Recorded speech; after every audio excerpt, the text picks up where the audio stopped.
تاریخ بشر پر است از داستان‌هایی که خداوند در قرآن کریم برای ما بازگو کرده تا هم درس باشد و هم هشدار.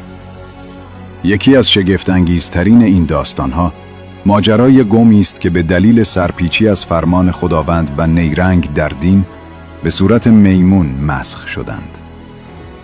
این داستان نه تنها حقیقتی تاریخی است، بلکه پیامی بزرگ برای همه نسل‌ها دارد.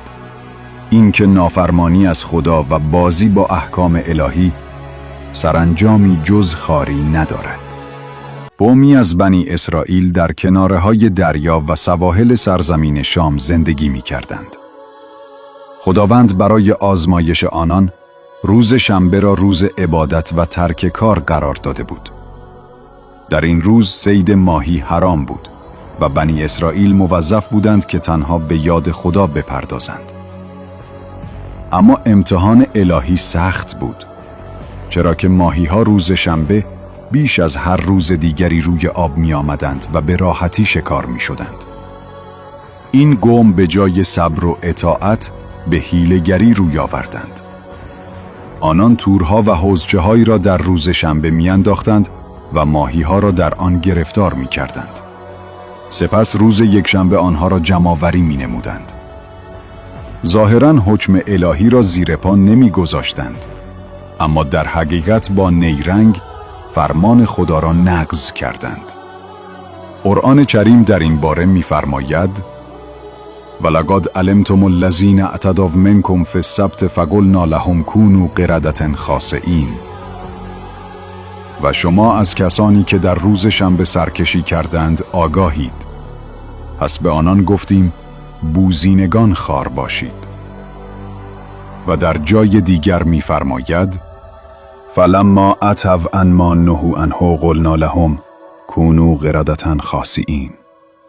چون در برابر آنچه از آن نها شده بودند سرکشی کردند، به آنان گفتیم میمونهای خوار باشید.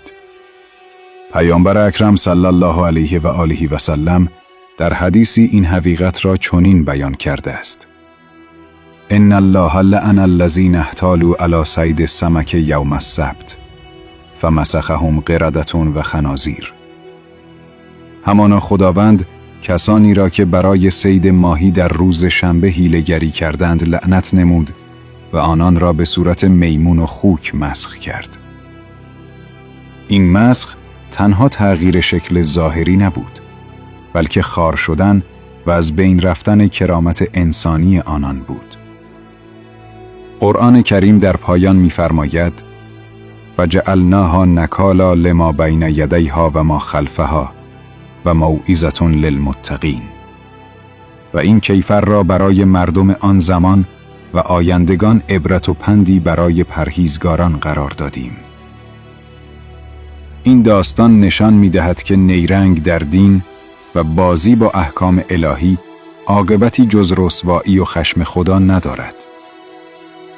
همان گونه که خداوند بنی اسرائیل را به میمون مسخ کرد، هر قومی که با دین خدا بازی کند ممکن است گرفتار عذاب و خواری گردد. سپاسگزارم که تا پایان این ویدیو با ما همراه بودید.